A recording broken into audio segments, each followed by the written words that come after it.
sebutan amir itu dipakai untuk orang yang sedang memimpin, tapi filosofi dasarnya adalah dia sesungguhnya disuruh untuk menjadi pemimpin, kan gitu Mas.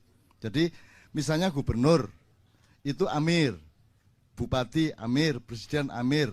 Nah, kan tidak ada orang mau disuruh-suruh tanpa dibayar, ya, kecuali Anda, ya. Nah, di Indonesia ini Mas, kan sudah ada yang jadi amir, sudah dibayar sampai pensiun, diberi fasilitas mobil, rumah dinas dan seterusnya. Itu berarti wajib ya Pak ya dia melakukan apa namanya? Perintah-perintah rakyat, wajib kan gitu kan. Jadi presiden, kabinet, DPR, pokoknya semua yang di eksekutif, legislatif, yudikatif, semua itu wajib ain menurut saya, ya toh. Ketok itu, tadi wong mesti bayar kok kon, gitu. Tapi nek sampean gak dibayar. Jadi posisi sampean bukan amir, bukan orang suruhan rakyat, betul enggak? Kalau Anda memikirkan Indonesia, berarti Anda bersodakoh, betul enggak? Anda melakukan ihsan, kata Cak Fuad tadi. Kalau hasan itu kebaikan biasa, tapi kalau ihsan kata Cak Fuad adalah kebaikan yang luar biasa. Saya nggak harus nolong Anda, tapi saya mau menolong Anda, berarti itu ihsan. Jadi Indonesia gitu Mas, cinta dong kita sama Indonesia, kita mikirin. Cuman kata Cak Fuad, yo mikirnya aja terus merugikan dirimu sendiri sampai kamu stres, sampai gue melaku nang pasar ngene kon. Apa orek mikir Indonesia itu aku. Ngono kok. Itu ya. Jadi menurut saya Anda punya peluang yang luar biasa. Kamu tolong Indonesia semampu-mampu kamu, ndak bisa nek nolong presiden kan ndak bisa. Nolong menteri ya gak iso wong dia gak gelem ditolong. Nolong Pak Lurah aja belum tuh dia mau kok. Ya nolong unsur Indonesia yang lain, tetanggamu kayak temanmu kayak kan bisa. Kalau Pak Lurah minta pemikiran, ya kamu kasih. Kalau dia tidak minta, kalau kamu mau ngasih ke dia ya pakai strategi kata Cak Fuad tadi. Belum tentu dia mau dikasih tahu kok. Jadi menurut saya kita punya posisi sangat bagus karena kita bukan amir, bukan pemimpin, kita hanya orang biasa. Kalau kita mencintai Indonesia kita dapat pahala. Kalau kita kemudian membantu Indonesia kita dapat pahala sangat berlipat-lipat karena fungsinya adalah sodako, sunnah hukumnya Mas. Gitu loh. Jadi kan asik malahan. Dan jangan tidak mikir Indonesia, pikirin rek. Pikirin, cuman ojo sampai mejen kon ya. Itu loh Mas ya. Saya sangat memikirkan Indonesia, luar biasa saya. Cuman saya memilih tempat yang paling inti pada Indonesia yaitu wong cilik, yaitu orang-orang yang huraba seperti ini. Itu bagi saya Anda ada yang paling sejati dari Indonesia sehingga saya mau. Ini sudah 16 tahun. 16 tahun. Yang di Jombang saya sama Cak Fuad 23 tahun. Setiap bulan. Dan tidak minta biaya pemerintah, tidak punya sponsor, tidak ngemis siapa-siapa. Kita tidak mau ganggu Indonesia. Indonesia punya masalah besar kok. Masa kita mau ganggu? Kiai Kanjeng mau ke Spanyol tempo hari mau dibiayai oleh salah satu kementerian. Kita tidak mau, bukan apa-apa, bukan kita sombong. Loh, rakyat masih punya banyak masalah, masa uang segitu banyak dipakai untuk tiketnya Kiai Kanjeng? Enggak. Gitu loh Mas. Jadi kita, mungkin Anda tidak bisa mengatasi masalah, saya tidak bisa mengatasi masalah, tapi paling tidak kita tidak nambahi masalah, tidak nambahi beban rakyat, kan begitu. Maka Kiai Kanjeng ini tidak berhenti terus, ada yang kerjasama, ada yang infak, ya. Jadi ada yang nyugui kopi, ada yang enggak. Nah, ini ada, ini pas ada ini. Gitu. Nah yang infak Kiai Kanjeng juga infak betul-betul infak. Jadi mereka tidak berharap apa-apa. Itu loh teman-teman sekalian. Oke, jadi menurut saya jelas ya posisinya Mas ya. Pikirin Indonesia. Kamu akan dicintai Allah karena kamu mencintai sesuatu yang kamu tidak berkewajiban, betul enggak? Kalau kamu presiden, kamu berkewajiban. Sedikit kamu tidak mikir Indonesia, sedikit kamu tidak. Kok kamu bisa makan enak? Orang di sana digusur habis berpuluh-puluh tahun, beratus-ratus tahun mereka hidup di sana, anak turun. Kemudian sekarang kehilangan tempat, kehilangan kerjaan. Terus kamu bisa makan enak sebagai presiden. itu kamu akan mendapat wabal dari Allah luar biasa besarnya. Kan begitu. Nah, itu kira-kira Mas. Mulane ojo dadi pemimpin. Kecuali Allah memerintahkan kamu. Kecuali rakyat sadar tentang apa itu pemimpin. Maka tadi Cak Fuad sudah mengatakan, Anda mbok anu jangan disebab gubernur itu belum tentu pemimpin, dia petugas. Dia tenaga kerja. Betul enggak, Mas? Presiden itu TK 1, TKI 1, tenaga kerja Indonesia urutan 1. Yusuf Kala 2. Kan begitu. Nah, kalau Ahok gini, coba Anda sekarang gini, sekarang ngomong gini, supaya Anda tidak soal tafsir tadabbur ini jangan sampai kalau kita sekarang melakukan sosialisasi tadabbur jangan sampai menjadi pernyataan anti tafsir. Karena di dalam tadabbur kadang-kadang sangat diperlukan tafsir.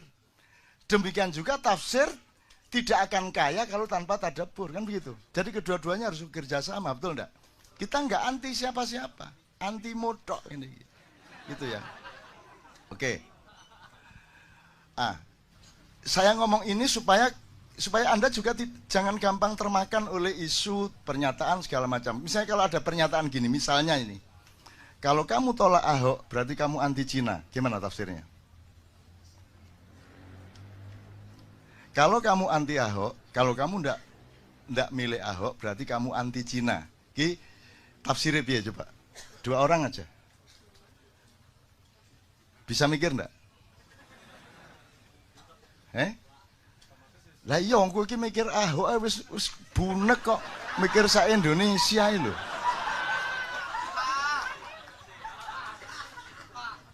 Kok kon ku mikir Ahok gak mikir awake dhewe ya dak niku.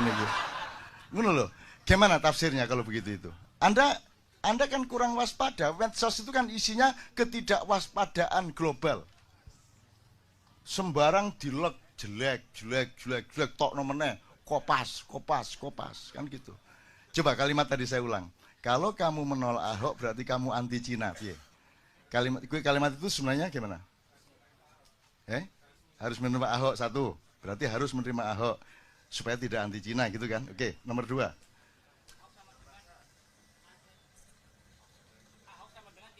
Ahok sama dengan Cina. Ahok sama dengan Cina menurut dia. Jauh nggak tafsir dia sama dia? Menurut dia berarti apa tadi? Harus menolak Ahok. Kalau dia kalimat itu adalah penegasan bahwa Ahok itu Cina. Betul enggak? Karena kalau kamu menolak Ahok, kamu anti Cina, berarti Ahok adalah Cina. Kan begitu. Jadi kalimat itu bahaya banget. Makanya kamu kembali ke main resource. Kamu kembali ke sumber primer. Semakin banyak kita berkalimat-kalimat kalau tidak punya kewaspadaan, maka kita akan terjebak-jebak terus macam-macam.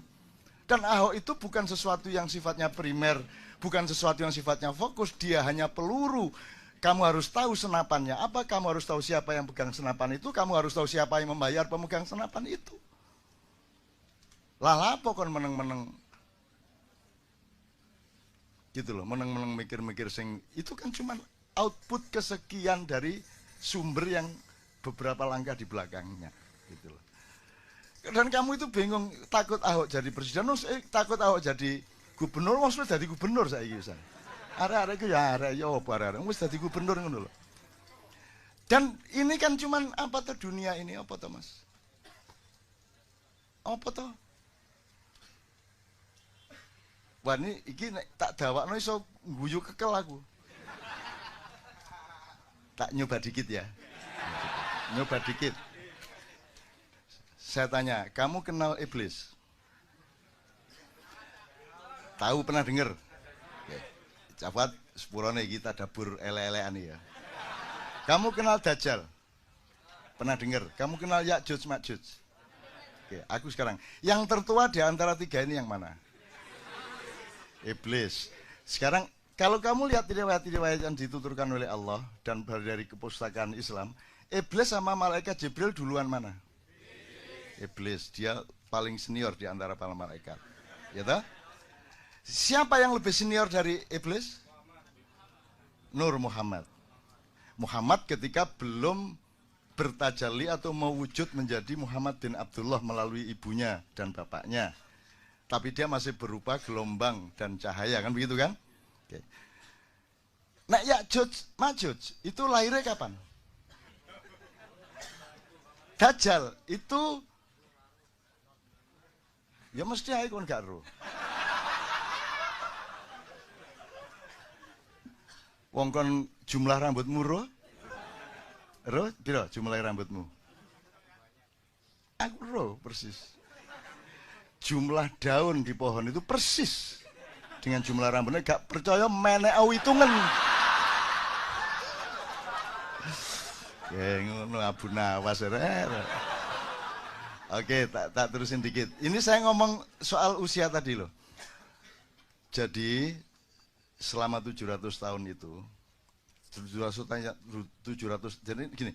Nah, iblis sudah tahu ya. Sebelum ada Adam jauh. Gitu ya.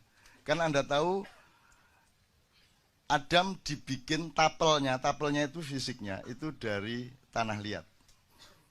Nah, tanah liat ini yang paling mudah dicari di mana?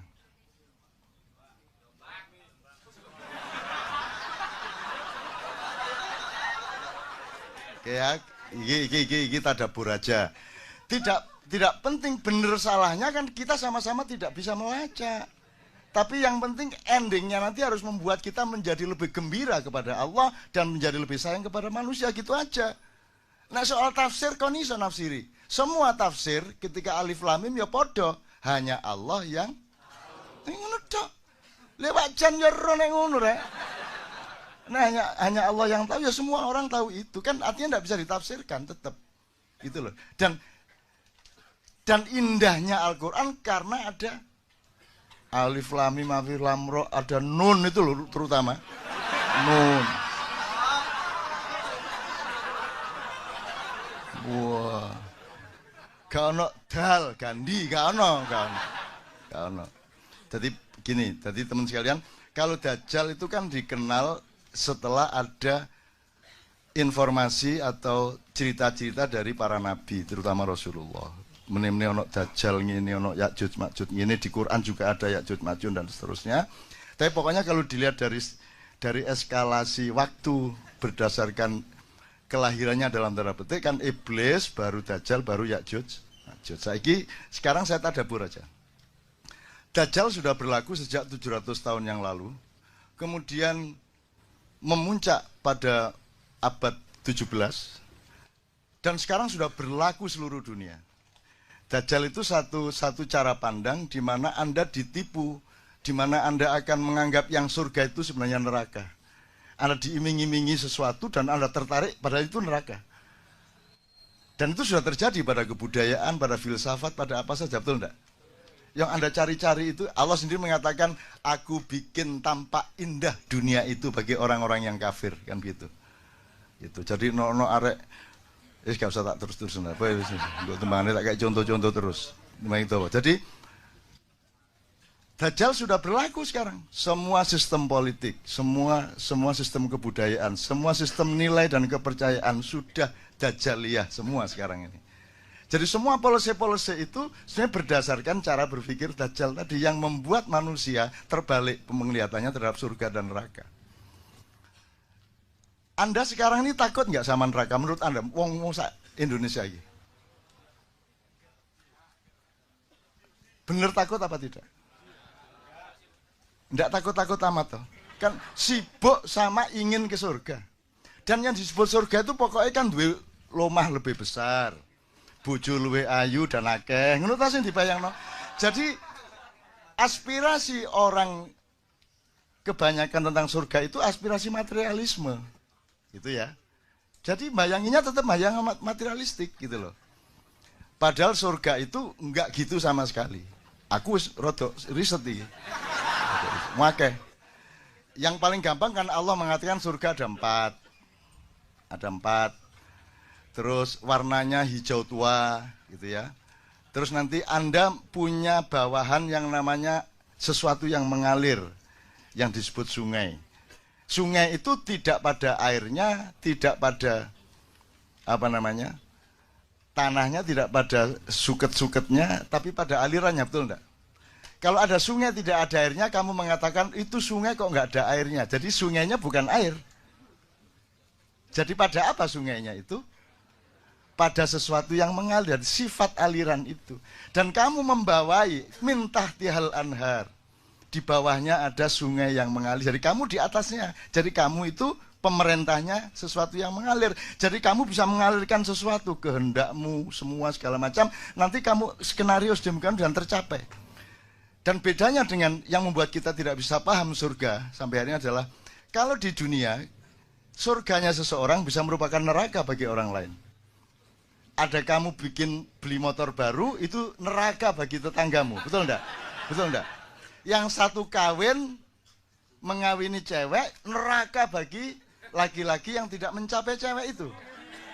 Itulah dunia. Di surga tidak. Di surga kata Allah kita terpenuhi semua yang kita inginkan, tapi tidak ada konflik. Bahkan ada ayat mereka berebut gelas, tapi tidak ada pertengkaran dalam perebutan itu, dan seterusnya lah, macam-macam gejala-gejala surga itu. Saya ingin mengatakan ini kepada Anda semua, untuk supaya Anda itu jangan terlalu bingung-bingung amat melihat keadaan ini. Indonesia itu tidak ada kan tidak ada apa-apa. Dunia tidak ada ya apa-apa Thomas. Kamu pikir Anda cuma hidup sekali. Bagaimana kalau nanti dihidupkan lagi? Iki tak tekati loh ini. Awas konek. Ya Allah, semua jamaah KJ tolong hidupkan lagi. Sesuai dengan ayatmu. Allah mengatakan, enggak, bukan itu. Kenapa kamu ingkar kepada Allah, kata dia. Padahal dulunya kamu mati. Itu kan kalimatnya. Dulunya kamu mati. Kalau dulunya mati, sebelum mati hidup apa enggak? Berarti sekali ya. Dulunya kamu mati berarti kita tarik ke belakang, berarti sebelum mati tadi kan hidup, berarti satu kali hidup, satu kali mati. Padahal dulunya kamu mati, kemudian aku hidupkan lagi, berarti dua kali. Kemudian aku matikan lagi, dua kali hidup, dua kali mati. Kemudian aku hidupkan lagi di surga. Di ayat ini tok aja Anda hidup dua kali, baru di surga. Yang rokok lah nek kono. Tapi dengan catatan rokok yang saya bilang itu omongannya Dajjal. Kan gitu. Jadi kalau omongan saya, Anda surga. Bahwa surga keberatan sama Anda butuh tanggung jawabku. Ya ngono ya sing seger mikire ya rek ya. Oh nek kon gak duwe kesegaran ngono, wis gak enak uripmu ya sing seger. Oke. Jadi teman-teman sekalian, Dajjal sudah berlaku. Jadi pertama ketika ada penghancuran Inkamaya, penyebaran perampok-perampok dari barat ke selatan dan ke timur sampai ke Amerika Latin. Ya.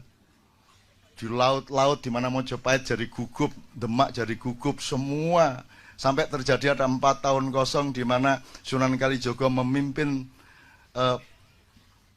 penimbunan kekayaan-kekayaan yang sampai sekarang belum ditemukan dan seterusnya. Ini dia tahu persis. Iki rodok ponakane Gajah Mada. Cuman Gajah Mada takoni sapa iku? Sapa iku apal gak ero kok. Gak tapek kenal aku nek raine dipadak-padakno karo aku ngono iku. Iya, guyon ya Mas ya, tapi serius ya. Ada hadiah buat 27 Mei tentang iya, sip, tenang aja, aja kuatir engko tak lamarno nang Gajah Mada.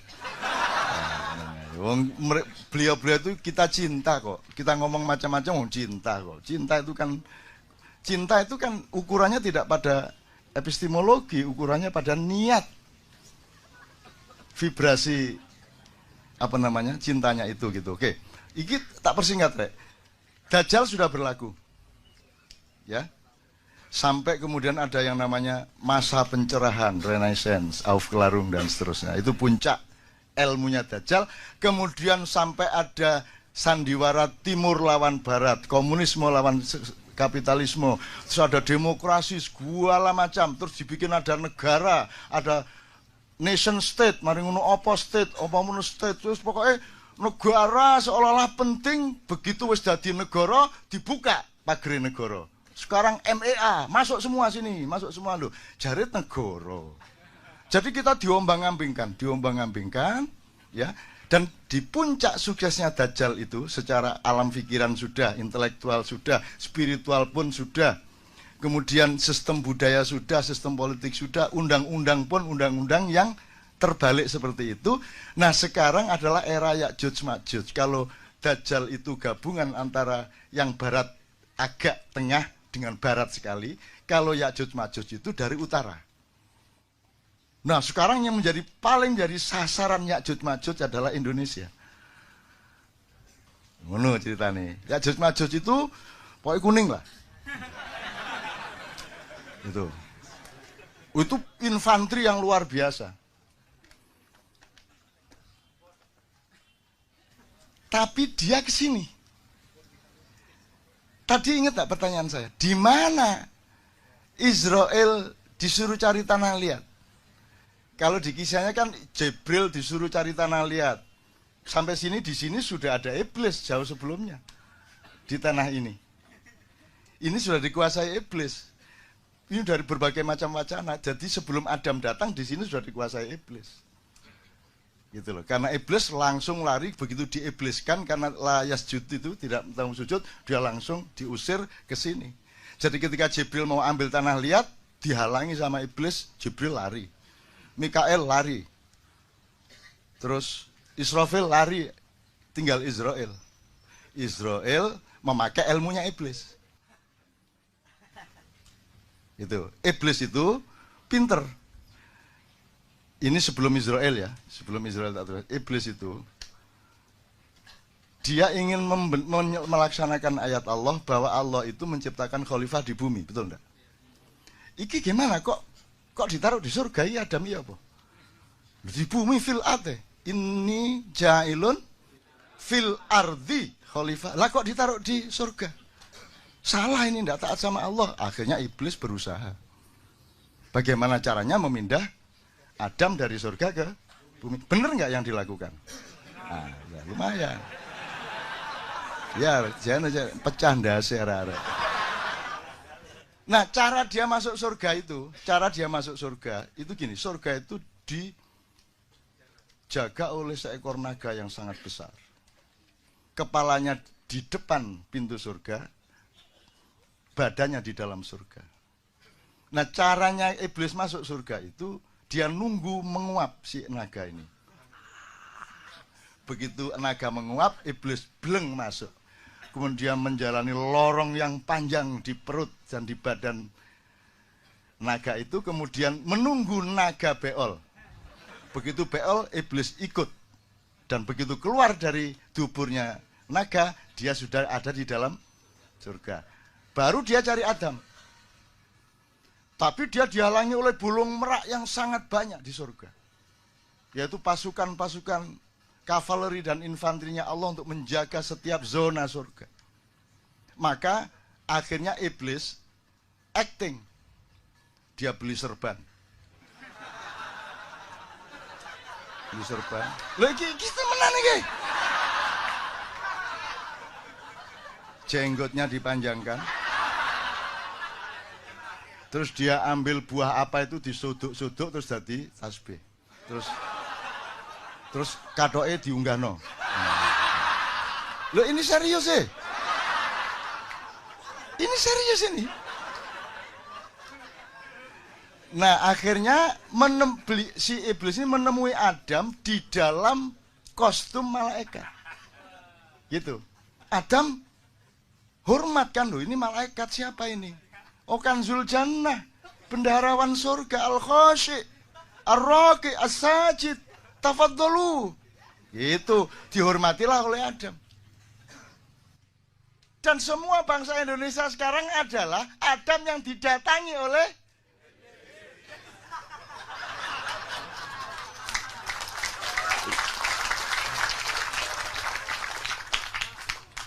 saya gondrong ini kan ada pahalanya. Bapak yang mau cafu aja diuring-uring aku. Karena gini loh, saya tuh didatangi orang, beberapa orang dan berkali-kali. Sopo kon? Kulo diutus Nabi Ibrahim, Cak. Besoknya lagi, sopo kon? kula utusane Nabi Musa. Terus datang lagi, kula niku utusane Kanjeng Nabi Muhammad sallallahu alaihi wasallam. Kok kudu ngaran ngutus wong nang aku ngono. Mboten, Cak. Kanjeng Nabi niku ngersula. Ngapa kok ngersula? Ngersula itu hatinya nelongso gitu loh. Apa kok Kanjeng Nabi ngersula? Lah iya. Oleh iki orang-orang Islam sekarang itu ittiba Rasul, mengikuti sunnah Rasul kok mek jenggote tok. Mbok rambutnya ya ditiru, ngono. Ngono ceritane. Ngono ceritane. Oh iya ya, bener ya. Wah. Iya ya kok. Kabeh nabi gondrong. Dari Adam, masuk Adam nang perapatan jalan nang salon ngawur ae. Ya toh? Apalagi Nabi Nuh ndak sempat ngurusi rambut. Dia bikin bahtera begitu besar untuk 1000 pasang binatang dengan sekian ratus umat Islam. Jadi itu harus teknologi sangat tinggi. Belum lagi nanti binatang dan binatang ini selalu bertengkar dan dikasih kurungan masing-masing. Belum lagi nanti ada binatang namanya Balkadaba dan iblis masuk kapal itu dengan berlindung di ekornya Balkadaba. Nah, ini cerita lain kapan-kapan. Disitulah lahirnya tikus, lahirnya babi. Gitu. Ketika itu lahirnya. Gitu. Kon buktekno gak iso, mbantah ya gak iso. Kapok kan ya. Lah ini teman-teman, supaya Anda itu luas dan jangan terlalu dibebani oleh hal-hal yang seharusnya tidak membebanimu. Kamu harus tetap gembira, harus tetap seger hidupmu. Dengan pengetahuan yang luas kamu kan ketawa-ketawa sendiri. Betul enggak? Terus nanti iblis datang ketika kapal mulai berangkat, banjir sudah besar, terus gitu kata si iblis. Terus sapa ya? Mboten kula. Kurang ajar ngapa kowe lene iblis? Itu kata si Nabi Nuh. Mboten. Pinten niki sing melok sampean niki? Berapa yang ikut sampean? Maksudnya kewan ta wong niki lho tiange kan jumlahe pinten? Orangnya berapa yang ikut sampean? Yo 300 lah gitu. Terus sing kelelep, sing kena banjir. Wah, gak iso dihitung. Nek 1.000 ono. Oh, berarti menangku loh kali sampean. Ngene. Iblis carane ngenyek ngono. Jadi sing melok sampean mek 300, sing melok aku 100.000.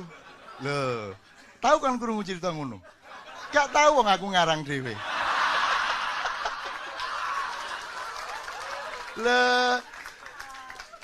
Oke, sekarang saya singkat. Sekarang ya Judge eranya sekarang. Dajjal sudah berlaku kok. Sekarang Anda pusing soal PKI, pusing soal komunis. Ngapain kamu pusing soal komunis? Itu cara untuk supaya Anda menoleh, supaya malingnya masuk. Kan begitu. Itu pengalian isu. Anda tahu, Cina itu komunis apa tidak? Cina itu pernah dihapusi iblis di depan pintu surga, betul enggak? Sekarang dia pinter, tetap komunis politiknya untuk imamah Cina iya. Sekarang pelajari ekonomi dunia, sekarang sudah sampai pada tingkat pemusatan kapital, bukan lagi distribusi modal, bukan lagi penguasaan titik-titik modal di situ, tapi sekarang pemusatan. Jadi sudah jelas kekuatan modalnya sekarang mainnya zona teritorial, reklamasi seluruh pantai utara Pulau Jawa. Sudah jelas zona naganya, kan begitu kan? Nah, tutup ndi kemarin? Ya, kan dia pernah jadi. Sekarang yang kuat di tengah kayak begini ini, pemusatan modal ini, Amerika udah enggak kuat.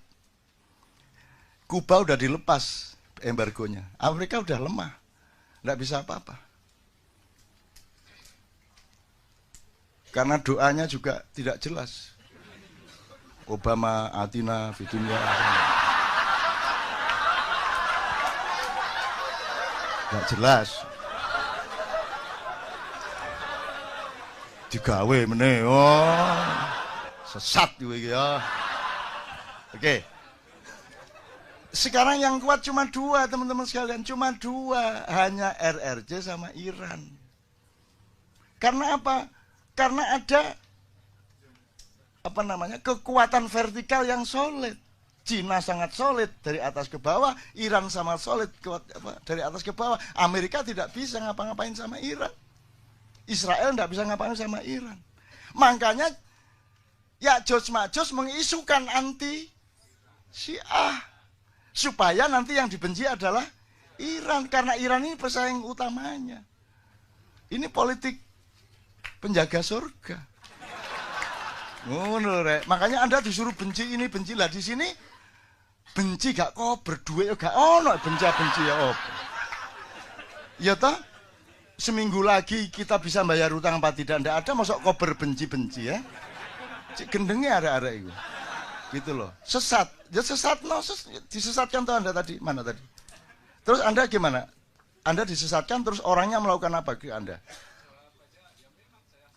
Enggak, mereka terus melakukan apa? Menuduh, sesat gitu toh.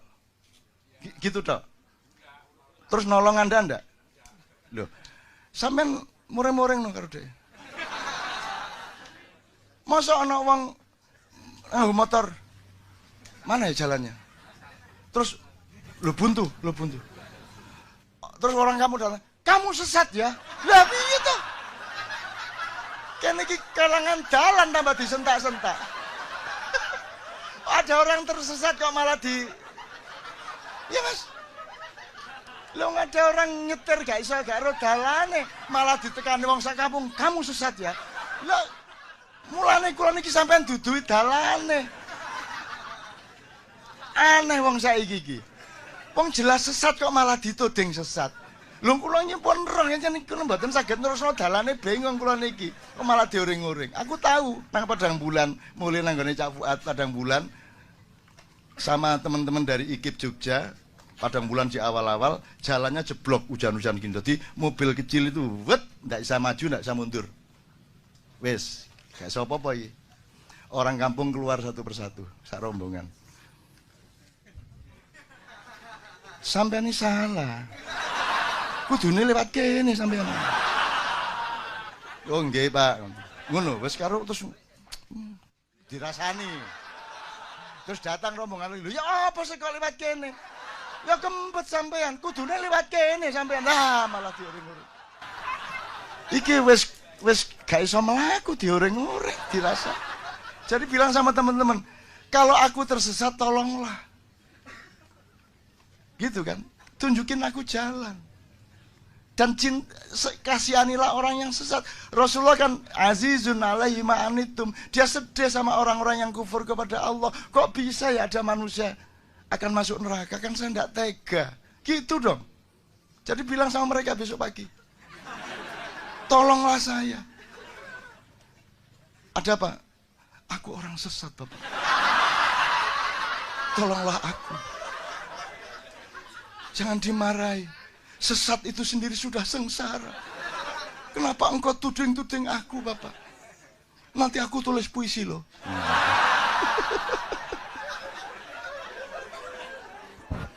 Wes, aku kepingin ngomong terakhir ingin kira soal tadi kan asalnya tafsir, tadabbur segala macam, jangan sampai bertengkar. Indonesia juga tetap jangan terus ditinggal. Indonesia itu kekasihmu, kamu harus tolongin dia kalau bisa kan gitu. Syukur dia minta tolong, kalau dia tidak minta tolong nanti kita tolong kan GR. Kan gitu. Kita tak tolong ya. Lah siapa sih nyeluk tolong gitu ya. Nyeluk dewe sampean. Saya tidak ada masalah kok. Enak Indonesia ngomong piye kowe? Tuas olehmu ngene. Indonesia sendiri tidak merasa ada masalah apa-apa kok, gitu loh. Nah, sekarang Ya'juj Ma'juj itu sasaran utamanya adalah tempat di mana Israel mendapatkan tanah liat. Dan disinilah pusat iblis. Aku tanya lagi, lebih tua mana, iblis, Dajjal, atau Ya'juj Ma'juj? Iblis. Ini anak baru. Sekarang menyerbu tempat mbahnya. Karena ini nggak iblis. Nggak iblis. iblis iki, hati-hati kamu hitung lagi. Ini tempatnya iblis, pulau ini. Dikuasai sejak dulu. Semara bumi sudah saya bikin drama tikungan iblis 5 tahun yang lalu. Ini tempatnya iblis. Kamu salah sasaran. Kamu pikir ini santri-santri? Enggak, dilungkas ngene.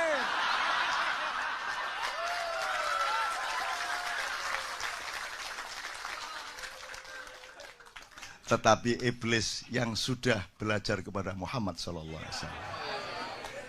Aku tanya, apakah iblis berani melawan Muhammad? Apakah iblis takzim kepada Muhammad? Takzim. Jadi, jelas lagi ya, Anda adalah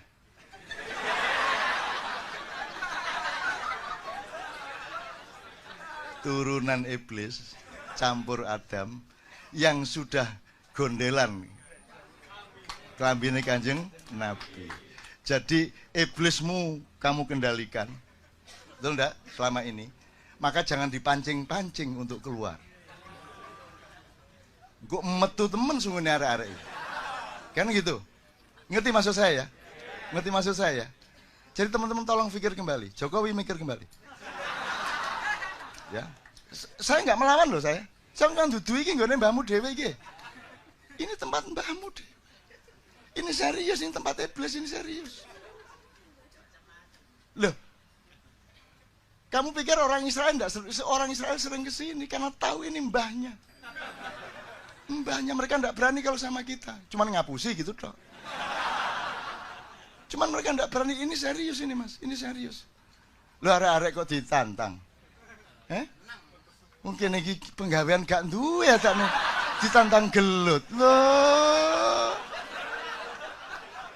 Ayo wis. Ono ceritane. Jangan marah ya bapak-bapak yang denger ini. Saya ngomong sama anak-anakku, aku tidak ngomong untuk masyarakat dunia melalui YouTube. Kalau keluar di YouTube itu bukan sasaranku, salahmu dewe buka-buka YouTube. Aku ngomong kepada anak-anakku. Kalau mereka masih hanya iblis, kalian akan segera hancur lebur. Karena iblis tidak bisa dilawan sekedar oleh Dajjal ataupun Ya'juj Ma'juj. Tapi karena iblis yang di pulau ini sudah mengenal Muhammad SAW, maka engkau akan disayangi asal jangan minta berlebihan kepada kami. Kalian kan kita terima selama ini. Tidak ada masalah, toh? Kita terima, manusianya kita terima, tidak ada masalah. Gitu loh. Cuman kalau sudah dikasih hati jangan minta merempelo, dikai rempelo ya lo ini sore meneh. Osus. Mari osus dikaro ni sore meneh.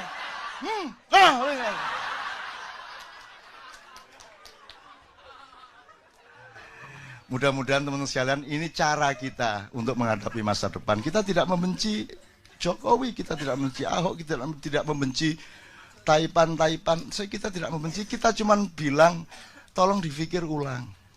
Ayo kita baik-baik ke depan. Bener nggak? Tolong dipikir, wong kita ini mudah kok. Ini turunan iblis, ibaratnya ya. Itu sudah hafal sama macam-macam, semua diterima di pulau ini. Siapa yang tidak diterima, betul nggak? Semua diterima, toh orang Barat, orang Arab, semua diterima, tidak ada masalah di sini. Nginep di rumah orang di kampung juga dengan senang hati kok, dikasih makan kok. Kita tidak anti siapa-siapa, tidak ada rasisme di Indonesia. Jangan pernah ngomong di Indonesia ada rasisme. Kita menerima mereka semua sejak berabad-abad yang lalu.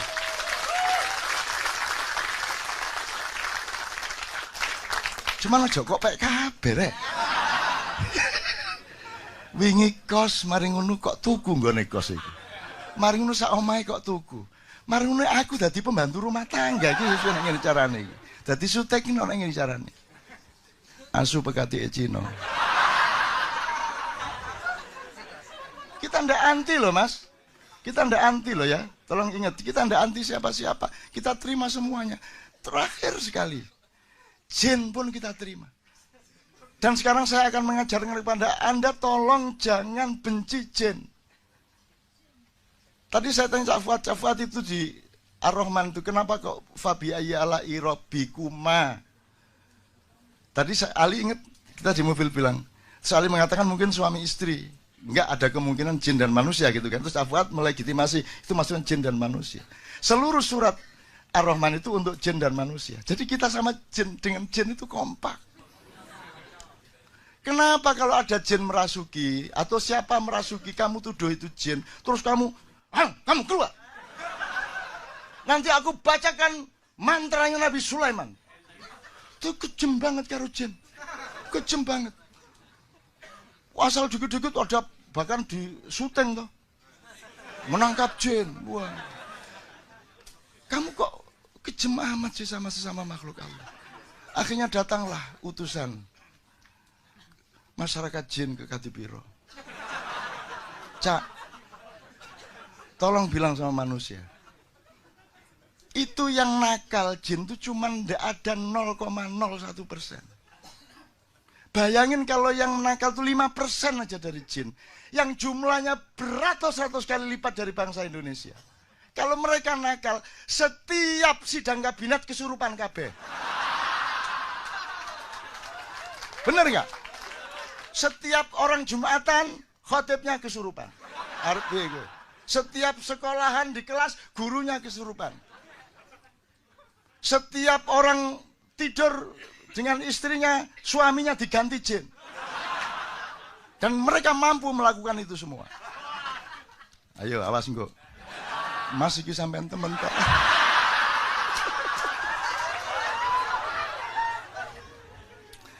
Demikian standing comedian. Jadi Mas, ojo terlalu cemas. Ayo kita pahami seluas-luasnya ya supaya Anda tetap bergembira dan Anda tidak membenci orang yang menyakiti Anda. Karena Rasulullah tadi mengatakan Cak Fuad dulu pernah menjelaskan, kalau orang Yahudi itu kalau dipukul dia membalas.